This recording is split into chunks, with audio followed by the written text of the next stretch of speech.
Hello and welcome to the Tough Girl Podcast, a 3-time award-winning show that aims to motivate and inspire you while increasing the amount of female role models in the media, especially in relation to adventure and physical challenges. I'm your host, Sarah Williams. If you're passionate about adventure, challenge and learning from women who have overcome obstacles and achieved remarkable things, then this is the podcast for you. Every Tuesday at 7 a.m, new episodes go live featuring incredible women who share their stories, insights and tips to help you achieve your dreams and goals. You can support the Tough Girl mission by signing up as a patron. Visit Patreon, patreon.com/Tough Girl Podcast. Keep listening until the very end as I share more information about what's going on with me with Tough Girl Challenges, give shout outs and recommend other Tough Girl Podcast episodes. More information can be found at toughgirlchallenges.com.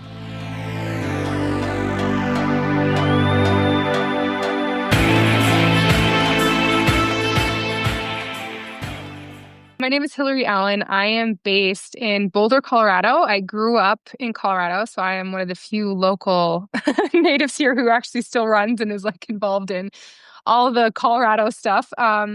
But yeah, I've been an athlete all my life, very outdoorsy academic family. And yeah, it's led me to a lot of cool places. I think first and foremost, I'd describe myself as a science nerd as opposed to a runner, but those are both very big parts of me. And currently I'm actually in a master's program for applied sports psychology. So there's a little tidbit, but Oh, I love that. No, that's really fascinating, especially with what you do. I do, the mental side of running is such a massive part of it as well as the physical side of things.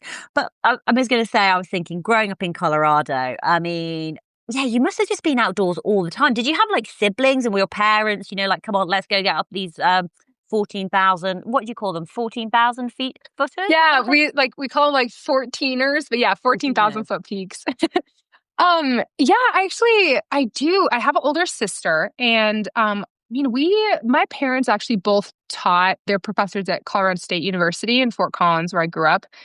So we basically grew up camping.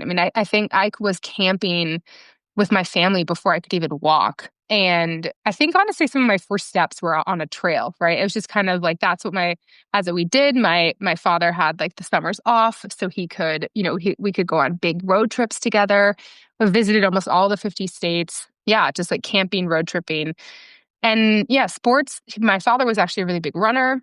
My sister was actually an amazing runner. She was more of the runner than anything. I had eye-hand coordination, so I could actually play ball sports. So I settled on that, but I was very athletic, a very academic person, and overall just very curious of the physical way that my body would go through the world, but also just science, asking why, wanting to see how the world worked as well. Yeah. What were your parents professors of? What were their topics? Yeah, my father was food science, human nutrition. So he, biochemistry basically, and he answered questions about he was primarily looking at fatty acids and lipids in the body. He was one of the first people to pioneer research on omega-3 fatty acids, fish oils in particular in pregnancy and how that affect premature birth rates. So he was part of the people that, now you before his research, you wouldn't really prescribe that kind of fish oils or, fish for pregnant women, but now it's part of their, recommended nutritional goals to get during their pregnancies. And then, so that's kind of one area. And then my mother is a parasitologist. So she, a microbiologist, but parasitologist, the biggest thing is when we're trail running, especially in the United States, we do not want to drink water that's contaminated with Giardia. My mom studies things like Giardia. Parasites that can make you pretty sick. So she worked at the veterinary teaching hospital over at Colorado State University. So what did you study at university? I was a chemist and I applied that to neuroscience. So I was in a PhD program for neuroscience and physiology. And, but I was asking questions about mechanisms of disease. So I studied Alzheimer's and Parkinson's and schizophrenia. Basically, I was asking the questions of how molecules misbind to create disease models and how you could fix that, basically.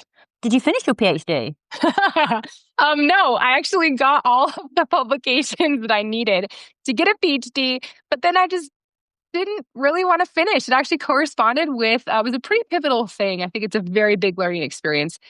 that I just didn't want to do that. I didn't want to be a university professor. I wanted to teach. I had more passion for that. I didn't have as much passion for in the lab.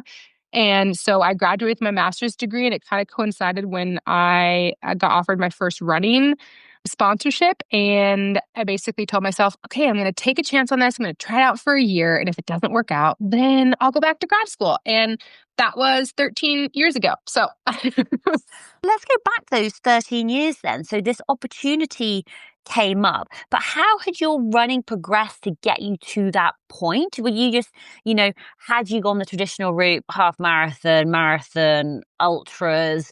What was your running journey? What did that look like? Yeah, it's a good question. So, I mean, I've always been an athlete, and I guess I have to back up a little bit. As I wasn't just coming to, I started running in graduate school, but I was a very high level athlete. I had a scholarship in college to play tennis, and basically at the end of my collegiate tennis career, I was playing in like open level tournaments, and and I was traveling a lot, but I just didn't have a lot of money nor time to actually devote to tennis. And it's a very high intensity sport as far as time and money. And then ironically, I got into ultra running, which is also time intensive, but you can do it on your own terms. But I was looking I knew that I needed to have some sort of outlet and not just study. I knew myself pretty well that like if I was going to be, a highly academic person and use my brain, I also needed an outlet to kind of like breathe and reset. And exercise has always been, that for me.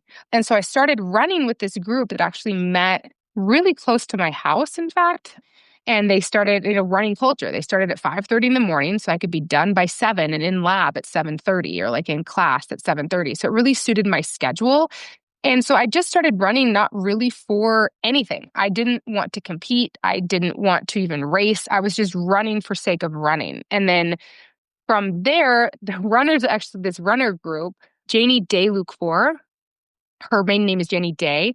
She was actually she held the record on the Pikes Peak Ascent, like this iconic trail race here in Colorado on Pikes Peak, which is a 14,000-foot peak. And she was an avid trail runner, and I didn't know this. Like when I was running with her, she was in her early 50s. She like ran for Reebok and was like Olympic trial marathoner. Like all these women were very good athletes and had been running together for 30 plus years.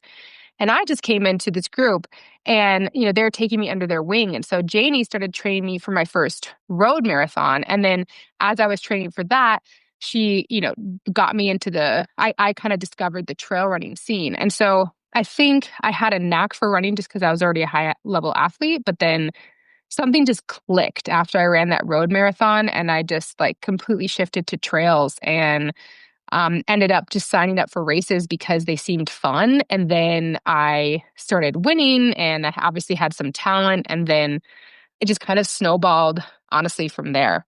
What was the trail running scene like? Like, sort of, yeah, I'd love to hear more about that. Well, I mean, to me, it was like just a whole new world. Like, I had no idea that trail running was even a thing. Like, I grew up hiking, but I had no idea that you could run on trails. And I had no idea that ultra marathoning was a thing. So I do remember just like learning all of this stuff, and then like kind of, doing a road marathon and being like, yeah, like this was cool, but I don't know, it kind of would be more fun if it was on a mixed surface and like added in some uphill and just some different technical things. Like, the footwork had appealed to me because of tennis, and, just having something that was more engaging. I just felt like time flew by differently on a trail than on a road. And yeah, the scene was like Colorado is just a hub. It's always been a hub for trail and ultra running. And so I just started meeting more people, and like everyone that I met, they were like, race these 100-mile races, or like, these 50Ks and all this other stuff. And so I just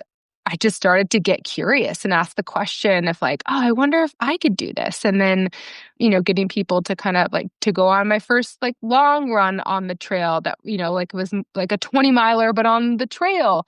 And then just getting encouraged by that community that like, oh yeah, I could do it. And then honestly, just trying and really just falling in love with it and enjoying it. I really like that word that you used, that, about the word talent. Was that something that you sort of, obviously, very athletic, especially, getting a scholarship in tennis, absolutely fantastic. Was that something that you sort of recognized and it running almost felt And I use the term easy very loosely because obviously it is hard and challenging, but it's something that just came so natural to you.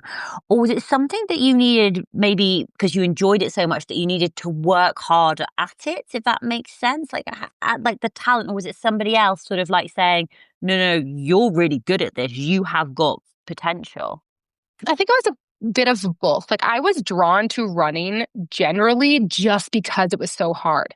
Like I found satisfaction on something being hard and not necessarily easy. Like I think I had some talent as far as like natural ability to work hard or like a drive to work hard. I think that was where my talent is where that's where my talent lies, is like I want to work hard. I have this like this almost like need to just want to do something that challenges me because I feel like it makes me better. I had to still work really hard at running to actually be good to get results. And I knew that that wasn't guaranteed because I think there's more people, way more talented, because I did not come into the world of trail and ultra running from a running background. Like I came in from a totally different background. So the concept of like running intervals and all this stuff was completely new to me, but I liked learning. And that is, I think, where I was talented, is that like I knew how to work hard and I knew how to apply that in an area that I was excited about, which was running. And so even remember the first time I ran the Moab Red Hot 55K. It's a race here in Moab in February, and I ran 6 hours. And that is not a fast time for that course. But like, I just kind of wanted to see what would happen because it was only like, 2 months after my first road marathon. And then the very following year, I like recognized my weaknesses. I worked really hard at them, and I ran almost an hour faster, placed third behind like Darcy Picu and, amongst some like professional sponsored athletes. And then I was like, oh, okay, like that was cool. I want to keep doing more of this. I think it's really powerful when you are able to identify weaknesses or areas to improve. And what was that for you? What changed over that year to make such a huge improvement in your time? A lot of it was technical ability to run on technical trails, and also the ability to push yourself when you felt tired. You think it's very common to not know, if you go into a marathon distance or even beyond a marathon, an ultra marathon like 50K, what's going to happen if the wheels fall off? Like, what's going to happen? Am I just going to hit this wall and not be able to finish? So really learning how to push myself and to fuel well and to kind of recognize paces, like running sustained, like faster paces for sustained periods of time. Instead of like with tennis, it was more a series of sprints, right? So learning the pacing that it took for long distance running was something that I had to practice a lot. And then the technical nature of trail running up and down on different terrain, because then I got into sky running, which is arguably some of the most technical forms of trail running, trail and ultra running. And yeah, like that was interesting. And then the whole fueling part of running, I felt like it was like this big puzzle that I could constantly, I don't know, I was constantly problem solving and trying out new things. You've got a really fun nickname. Do you want to share more about your nickname and how you got it? Yeah. So my nickname's the Hillygoat. I still am, I'm not like, the goat, like the greatest of all time, but like, it's still funny, like the Hillygoat, because I got it actually from an ex-boyfriend, his best friend, which we were like this whole like training crew together. And I remember one of the first trail runs that I went on was in Boulder, because it's like an iconic place for all these like pro trail runners to run. And I went up Bear Peak. And I was just kind of like in this zone because it's like my first like proper like steep trail run. And I was just kind of like, pacing and just like going with the flow, having a great time. And I remember we got to the steepest part, which was like, the power hiking section, where you just like power hiked up this like rocky face to the peak. And I remember I got to the peak and I looked behind me and there was no one. I was like, oh no, like, did I make a wrong turn? And then my ex-boyfriend friend like came up to me like, oh my gosh, he's like, we can't keep up with you. Just took off at this power climbing. And he's like, we're gonna call you the Hillygoat. And then it just stuck. And then ironically, after that, I did like some of the steeper sky races and that was kind of like my bread and butter. I mean, sky running. I mean, Mm-hmm. I've watched some videos on YouTube of some of these descents, and they are just not like gnarly and scary and like technical, but your ability to run fast on steep technical mountain terrain is just Mm. like, what's the line with like mental and physical? Like, obviously you've got to be fit, but in order to know where to place your feet, is it like Mm. how do you gain like the ability to do that running on those steep technical terrain? I think when I first started doing skyrunning, I was just drawn to it because I was curious, like, oh my gosh, can I go up to the top of that peak? And I loved summiting peaks. And I had a knack for the uphill. I definitely had to learn how to run technical downhills. So that was the part that excited me about doing the skyrunning because it's basically in a 50-kilometer race. You're climbing anywhere between 12,000 to 14,000 feet. So it is like quite steep and very technical.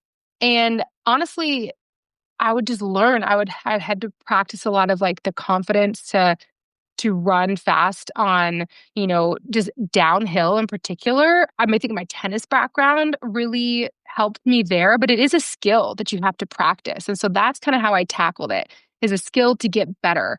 And that was reflected in the training runs that I would do, like in the high country of Colorado, the interval sessions and things like that. But it was honestly just motivating because I really love to learn and to improve. And I was also just fun. Like those are the kinds of runs that I wanted to be doing. So I just spent a lot of time doing it. And then my confidence and competence they just both increased. Back in 2014, you won the US Skyrunner Series, which was sort of like your debut ultra trail running season. And, you've gone on to race all over the world. You've racked up wins, run course records, etc., which is amazing. But an event did happen in 2017. Do you want to take us and share more about what happened in 2017? Yeah. So I kind of like burst onto the scene. And quickly after winning the US Skyrunning Series, I went over to Europe and I competed in the World Skyrunning Series. And my mind was just blown. And I started to have these goals. Like I got more sponsorships from, I was with the North Face and then, had the means to go travel. And quickly I wanted to see if I could actually win or podium the World Skyrunning Series. And that first year in 2015, I was fifth. And then in 2016, I got third. And then in 2017, I was racing around, the World Skyrunning Series circuit. I basically like packed my bags in May, moved to Europe and compete in the series, which was like 5 to 7 races over the course of 4 months. And that season in 2017, I was actually winning the Skyrunning Series. And I was going to be like the first American woman to be able to do that. And the finale race, I went to this race called the Tromso Sky Race. And I was, having a great race. I think I just basically had to kind of finish in the top 5 of this race to kind of secure my season standings with how the scoring would work. And I'd walk away with a win. And at the halfway point, kind of at the tallest point of this peak, I just remember it was like quite technical. I mean, it was nothing I was not used to. It was about, third class. So it wasn't anything kind of crazy. So third class, I'm just kind of like still like able to move fast, putting a hand down to stabilize myself every now and then. But it was still like, movement. It wasn't like scrambling. But I remember rounding this corner and seeing a photographer friend of mine. And then 1 minute I was running and the next minute I was like in the air. And, you know, trail running I've fallen before, but this was something I'd never experienced where it was just so instantaneous. It was like a rug was pulled up beneath my feet. And quickly the world kind of turned silent and I felt like I floated out of my body and I was watching myself as I was falling and I remember my voice in my head just calmly saying, "Okay, Hillary, this is it. Like, you are dying, you are falling. Like try to stop your momentum.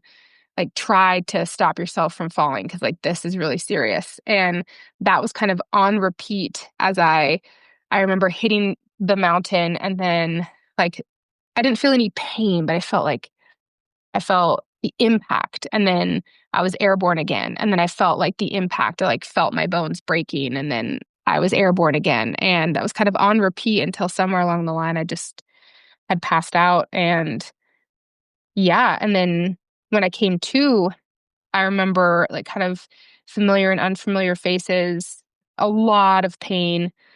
And I realized like I thought I was dying. And then it wasn't until I was like hoisted onto this cot and into this helicopter that I like asked the doctors like if I'm actually going to be okay. And then the next thing I know, I'm like waking up delirious in a hospital bed. And I'm realizing that I fell this far, like it was 150 feet. I had broken 14 bones, like ruptured some major ligaments in my right foot. Like I was lucky to be alive, but it was like the doctors were like, "You're like these injuries are so severe. Like you're going to be lucky if you can jog recreationally again, let alone run or compete." Oh, now you have documented all of this story in your book as well, which is Out and Back: A Runner's Story of Survival Against All Odds. And oh, I mean, oh God, like it's probably like getting back to getting to me. Yeah. When did you start? And this obviously may not have been instantaneous, but when did you think that actually I will be able to run again, or was that just off the cards for quite a long time? Oh man. Um, you know, I was I always thought like it was I had this belief like I was very depressed and like I didn't know what to do because I was like the most fit I had ever been. I felt like I had been made to do this and made to like be a professional and like do these really hard races. Like I felt like I had a knack for it. And I know professional athletes, like you only have one opportunity to do this in your life, if that, right? And I was really trying to soak in every moment of it. And I think I told myself, like, once I heard that from the doctor that I would never run again, you know, at first I took it and I thought about it for a couple of days. And it was actually like probably 2 weeks after the fall that I started writing down in my journal, believe that your best athletic days are ahead of you. And I think I had that kernel of hope that I didn't know if I'd get back to elite running, but I sure as heck was going to try. And I was going to try to run. And if that led me back to elite running, then okay. But like I was going to try to get back to movement and to running. So like I kind of already had that belief, but it wasn't honestly until probably 10 months later that I actually thought that, okay, actually maybe I can do this like again at the elite level. I think it's really interesting because especially because you're studying psychology at the moment as well. Hmm. Are you able to link this back? Like, like there's so many emotions in this, the highs and the low, like, and also there's, my words, not yours, but, severe trauma, shock, depression, shock, belief, probably Hmm. doubt, setbacks, also maybe a feeling of a sense of loss because like you said, you're the most fit. This is what you're meant to be doing, and sort of learning to manage all those emotions. Like, how did Hmm. you help your mindset and the mental side of this of this challenge that you were facing? I had an understanding of like, well, I mean, obviously I was in neuroscience and like that research, but it's different than like, psychology. But I did understand the power that the mind had and what self belief could actually do. So obviously, but I wasn't an expert. I really had to I worked with a counselor. I worked with, I was lucky enough to be a part of the North Face team, and we had a counselor that they had, basically contracted out to athletes, and I was able to work with him, and I kind of flew out to Bozeman, Montana, and had like one-on-one sessions with him because we're working past fear and really having to because these things like trauma and it's something you have to work through. It's not something that you can just ignore. And I couldn't just get back to running and running technical terrain because sometimes the fear would be so big that I literally would just get these anxiety attacks and I couldn't keep going. And so I had to find a way to work through that. And I had the help of psychologists and mental performance coaches and things like this. And it's been something that like I've then implemented into my training and kind of I train my physical body and I also train my mental portion of my attitude and what I can control from that standpoint. That was pivotal for getting me back to competitions. And I mean, fast forward now, it's been 8 years since this fall, and I have a coaching business, and it's like for running coaching. And a way to build that out is like, I think really to make a difference in people for their longevity in athletics is the mental side. And so that's why I'm now studying applied sports psychology and trying to be a mental performance coach, because to be honest, I think you can have all the talent in the world, but learning how to manage your mind and self-belief, like that's where the real, I think, gains lie. But also it's like you can just be so unstoppable if you can manage that portion of your athletic performance. Huh. Was it pretty therapeutic for you writing your book out and back, or was it more sort of traumatic, like having to relive, or did it feel good to write it out and get it out of like your head and your body and your system and put it down on paper? That's a really good question. And to be honest, I felt so when I first started writing, it was in 2019, and I had actually re-injured myself. I had broken my ankle. I was like a pre-existing injury from the fall, and just kind of another freak accident. I slipped on the ice and I broke my ankle. And I thought I was like, oh yeah, like I'm getting back into things. I thought I had it all under control, but I did not. And I had to kind of revisit all of that and really work on the mindset portion again. And I had the opportunity to kind of almost relive my injury perspective, like with more clarity. And it was at that moment where I started writing the book, because it felt cathartic, because I was back there in that almost like depressive state, and to prevent myself from slipping back into, complete depressive state and like hopelessness and helplessness. I needed to write about it in order to like get it out and share about it. So prevent myself from going there. So it actually was very cathartic, and I was able to kind of write about my recovery process and what I was going through in my accident as I was recovering from this ankle break. I actually did a TED talk as well. So it's like we have TEDx, like TEDxCU here in Boulder. I did that, and that was kind of like what I was able to kind of shape the story of my book that I wanted to write. And then I spent the next year and a half writing it. And it was incredibly cathartic, because actually during that time that I was writing the book, I actually went back to Tromsø, and I went back and I did the race. And I went back and did the race with the runner that actually was first on the scene, and he like initiated the rescue operation. So I was able to like write about that in real time as it was happening and process it. Yeah, it was really liberating, I think. So before you did the race, did you go up to the spot to like to like wreck it out a bit and sort of to check it out, or were you just like, nah, I'll just run it and see what happens? No, that sounds awful. No. You're asking the right questions. I did go before to the exact same spot. So I basically would be a little bit prepared, so that in case I had a panic attack, like I knew like what was going to happen. But I was with Manu, the guy who was, the first on the scene with me. And oh my gosh, honestly, it scared me so much that I wasn't sure I wanted to do the race. But so what happened then is, instead of like, I kind of like tore off the Band-Aid, and I did the VK the day before the Tromsø Sky Race. And then I was like, okay, now I've got like all my nervous energy out, and now I can just do this 50K, and it could take me as long as I want. Like there's nothing to lose. And yeah, that's what I did. Was there like a significant sort of mental change in terms of, obviously pre-race nerves, you're doing the race, you're coming back to that point, and yes, you've seen it before, but then did you not relax once you've got past it, but was there relief? And that's not necessarily a good thing, but a good thing, because obviously you still need to be paying attention, and you don't want to relax too much when you're up at these heights. But did it change anything for you mentally? Was it almost like you could close that chapter? Yeah, honestly, after visiting the spot and then doing the VK, and then the next day doing the race, I think Manu and I spent the whole time laughing and smiling. There were no tears. I feel like I already shed all the tears that I needed. And it really felt like a celebration. I got to like literally see the race volunteers that had volunteered 2 years ago and had like saw me fall. I had got to meet the pilot that rescued me.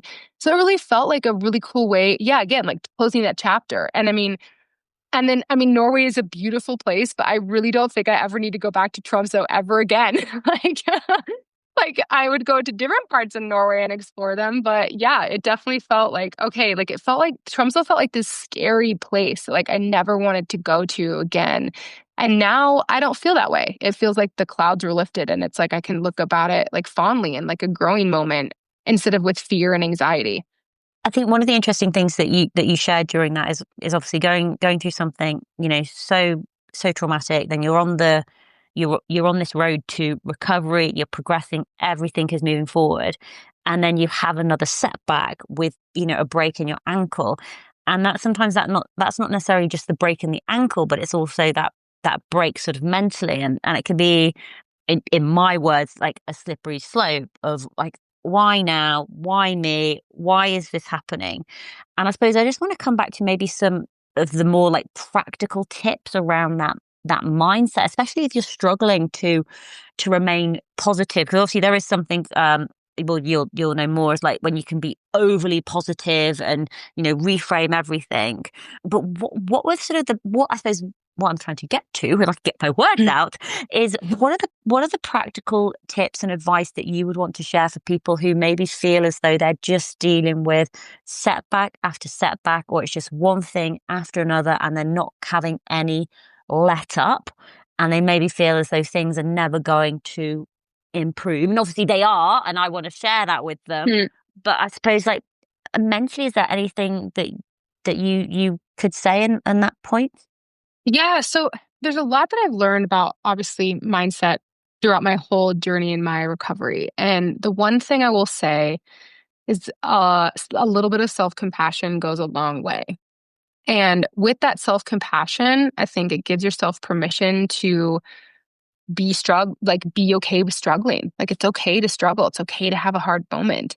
It's okay to have a hard period of time in your life. It doesn't mean that it's over, but it's like that self-compassion allows for a little bit of space. And then the very next step from that is in believing that you will get better, or that believing that you then can pivot. And, I was lucky enough to get back to running.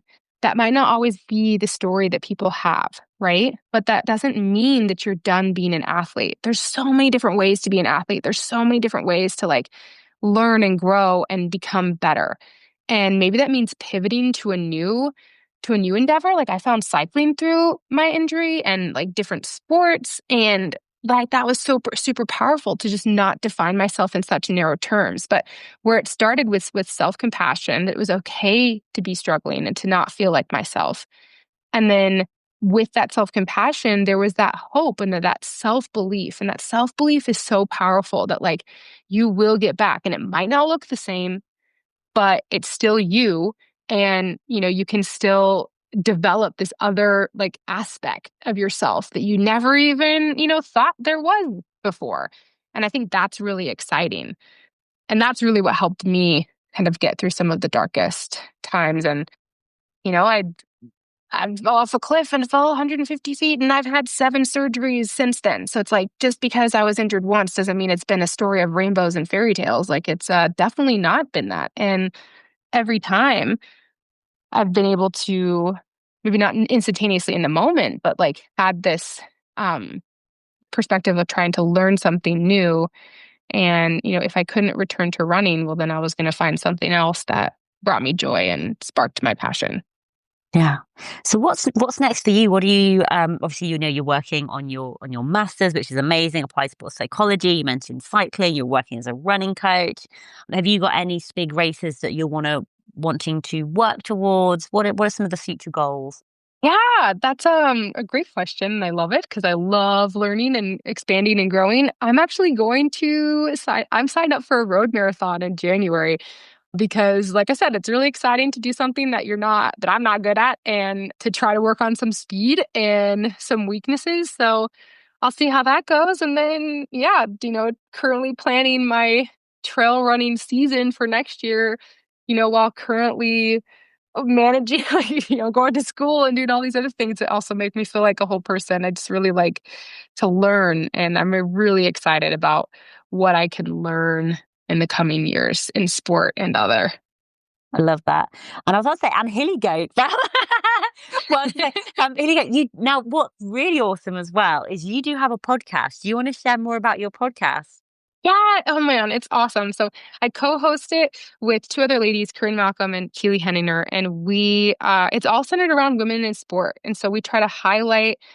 We're all scientists, so we all try to highlight the research that's happening in specifically for women as it relates to women. We have a lot of interviews. A lot of them are women scientists talking about relevant issues. Yeah, we just highlight women in sport and as well as results and all that stuff. So we're kind of a woman-centric, women-focused podcast, and it's really fun. We partnered with Rabbit this past year, and we have our own little Trail Society, that's the name of the podcast. We have our own little line with Rabbit. So we're kind of continuing that partnership and trying to get more women voices and, messaging out there. Yeah, so that's also super fun. And then also like the Hillygoat, you mentioned that. I actually just started my first run retreat this year, and I'm going to continue that on. So it's like trying to bring community and running to people that doesn't just revolve around a race, like more around like a community event. So those are also some things that I'm working on. I like to stay busy.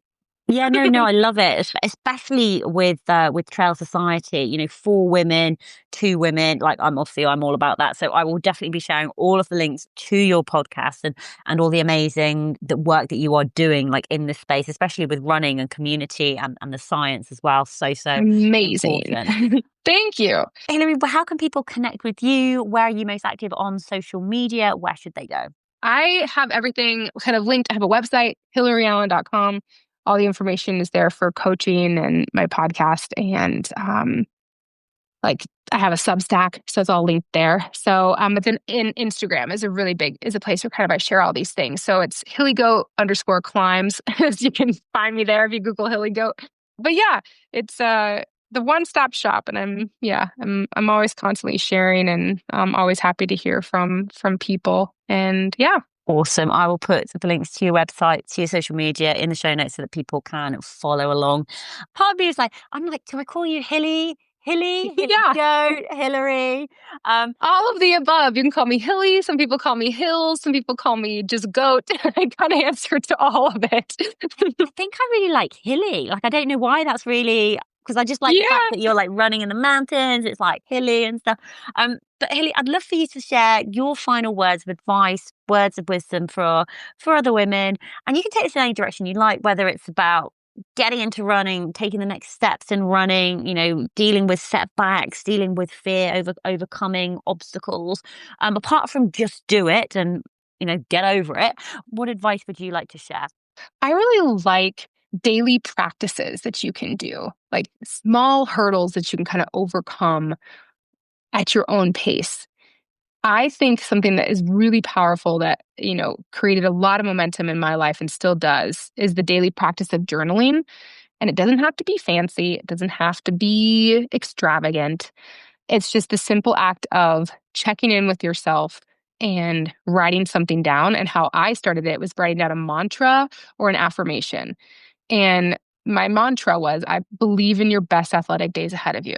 And it can seem silly in the moment, but it's just that one kernel of belief in yourself that can really bud into something powerful and big later on. And so like I tend to do that. It can take the form of like daily credits, like write down something that you did well that day. If you're working on confidence, it can really help. Or affirmations. These are like I am statements. I really worked on these when I was really scared to get back to running. And something simple that I wrote down every day was I am a runner. And in moments where I was on the trail and then I felt, overwhelmed by it, or I felt slow or like cumbersome, I would say that and repeat it on to myself. I am a runner. I am a runner. And it's crazy how you can actually feel your confidence grow in the moment when you use those things. And so, yeah, that would be my advice is start small and start with self-belief. Yeah. Hilly, I really love that. I feel as though I really needed to hear that message today because, especially about daily practices, for some reason, like I've been thinking I need to like journal. And so you actually saying that out loud, it's like, it's the push I need to get, because it's something I used to do many, many years ago, like writing down things that I was grateful for. I'm honestly getting this urge to start writing more and like physically writing with a pen and paper. And I totally agree with those words like I am a runner, especially those I am statements are so powerful.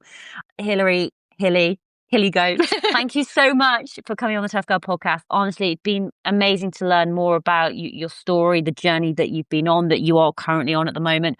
Best of luck with all of the academics and your masters and all of your running challenges. Really excited to follow along. Thank you again for sharing your story in such an open and honest way. Really appreciate it. Thanks so much for having me. It's been wonderful.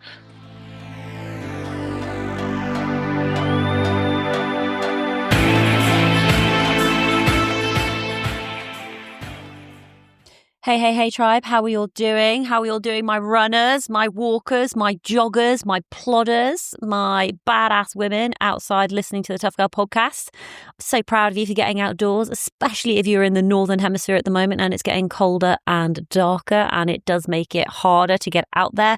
But think of it as more like mental resilience training as well, making that effort to get outside, get in the fresh air, move your body. You're just going to feel the benefits. And I love the fact that you could be listening to this podcast while you're out on a long run. I think that's amazing, because listening to podcasts while you are doing a long run, it's a great way to manage your pace. So if you are, take a selfie, tag me in it on Instagram at Tough Girl Challenges. I would love to see your running selfies. So big shout out to all the runners out there. Whatever race you're training for, 5K, 10K, half marathon, 50K, 100K, 100 mile and multi-day races. Just remember, there's no comparisons. It's running for you. The challenges are for you. It's personal to you. Just amazing resources available on the Tough Girl Challenges website. So go and visit toughgirlchallenges.com. I've spoken to hundreds of women running. So whether that is the ultras or runners up to like marathon distances, I've broken it down into two parts. So we've got runners up to the marathon distance, and then I've got sort of ultra runners as well. And then we've got sort of the more niche races and events, from like Marathon des Sables or something along those lines. So please do go take a look. There's lots of resources. There is lots of amazing information available out there from women who've taken on the whole variety of these different challenges. So whether you are running for just enjoyment and mental well-being like Dr. Kate Mint, or whether you are running for another reason, I'm scanning at the moment all of the amazing runners who've shared their story on the Tough Girl podcast. So whether it's Molly Huddle, so long distance runner, 2-time Olympian, co-author of How She Did It, a high performance guide for female distance runners, whether it is Tasha Thompson, who's the founder of Black Girls Do Run UK, a community to inspire and encourage and motivate Black women to run. We've spoken with ambassadors for Innovate. So, and obviously I can't find any of the ambassadors now, but Sarah Perry, we've spoken with Sarah Perry recently. I actually bumped into her. I was up at the Kendall Mountain Film Festival, and I was walking to another event, and I was looking at someone. She was holding a dog, and she was wearing sort of like a purple running gear, running stash. And I was thinking, I'm sure I recognise her. I'm sure that is Sarah Perry. And it was. So I went over and just said a massive congratulations on her backyard ultra. Got a selfie as well. I felt like such a groupie, but it's just such an amazing achievement. What that she has gone on to achieve with her running career is just absolutely amazing. But Sarah came on the Tough Girl podcast. When did she come on? She came on June 20th, 2024. And on that episode, she talked about setting records on the Southwest Coast Path. That record has actually now been broken by another lady. But then Sarah's gone on to do the Backyard Ultra. So I've asked Sarah if she'll come back on the Tough Girl podcast, Tough Girl Podcast Extra, and share more about that challenge, which she's agreed to. So I'll be speaking to her at the beginning of 2026. So that episode will be coming out early next year. So that'll be something to look forward to. Now, I have been working with Innovate for a number of years, and I do have a discount code for them. So Tough Girl 15 will get you a 15% discount off Innovate gear. Now, just a couple of things to remember. If Innovate have already got a sale happening, you can't use it on top of a sale discount. So it's just if it's it's a normal price, then you'll get a 15% off the normal price. But if they're doing, say, like a Black Friday deal or, January sale, for example, you can't use the discount code on top of the discount code that they're offering. But just try and remember Tough Girl 15 when you are buying your new trainers, or if you're looking for new hiking gear or new gym gear, you can use that discount code Tough Girl 15 to get 15% off, which is a massive saving. So please do go check out Innovate's website, INOV8, the number 8.com. Yeah, fantastic. Whew. Yes, we're in December. We've got new episodes coming out every Tuesday with a couple of bonus episodes. And we are going to be speaking with Cheryl Ramstead on the 16th of December. And Cheryl's story is absolutely fascinating. So I don't want to give too much away, but Cheryl actually ended up being in quite an horrendous plane crash. She was given a 1% chance of survival. And she talks about her journey of surviving and thriving after this plane crash and how it impacted her and how it changed her life. So she's also written a book about that, which again, absolutely amazing read. So that will be really fun to listen to. And I'm just going to read you a little bit more about this. So Cheryl Ramstead takes us from the thrill of her first solo flight to the horrors of the burn unit where she fought for her life. We witness her darkest moments, enduring life-threatening injuries, confronting the shock of her broken dreams, and facing the daunting reality of multiple surgeries and extensive scarring. Over 2 years of excruciating rehabilitation, testing her mental, emotional, and physical limits. But from the depths of despair, she discovers a strength she didn't know she had. Determined to reclaim her life, she embarks on a journey not just to recover, but determined to fill each day with a new adventure, choosing to embrace challenges that once seemed impossible. With unwavering grit, she reinvents herself, pivoting to a new career, starting a family, back to school, and against all odds, even to the top of one of the world's highest mountains. This is more than just a survival story. It's a story about transformation, the power of human will, and the beauty of redefining life on one's own terms. So that episode with Cheryl comes out on the 16th of December. And her book is called Living Life Full Throttle, Surviving, Serving and Summiting, a Memoir. So really excited for you to all to take a listen to that episode coming out on the 16th of December. Thank you so much for all of your incredible support. Thank you so much for listening to the Tough Girl podcast. If you'd like to support the work that I do, you can visit Patreon, patreon.com/Tough Girl podcast and sign up as a patron. If you're thinking, what can I get Sarah for Christmas? Ooh, a lovely little donation via PayPal would be much appreciated.